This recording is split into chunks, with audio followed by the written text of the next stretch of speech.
Du hast wirklich Superman als Kindheitsheld gehabt? Ja, warum nicht?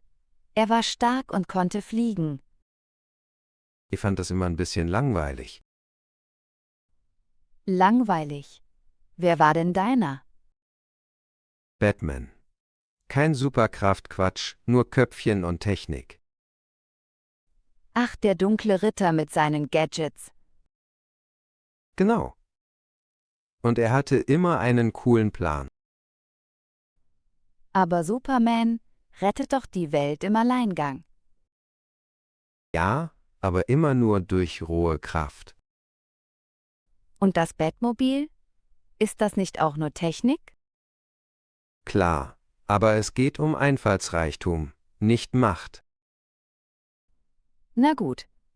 Welche Heldin mochtest du? Vielleicht Wonder Woman. Die war auch ziemlich stark. Siehst du? Ein bisschen Superkraft ist doch nicht schlecht. Vielleicht hast du recht. Wer war dein weiblicher Held? Ich mochte Pippi Langstrumpf. Stark und unabhängig. Gute Wahl. Und du? Wer war dein Kindheitsheld?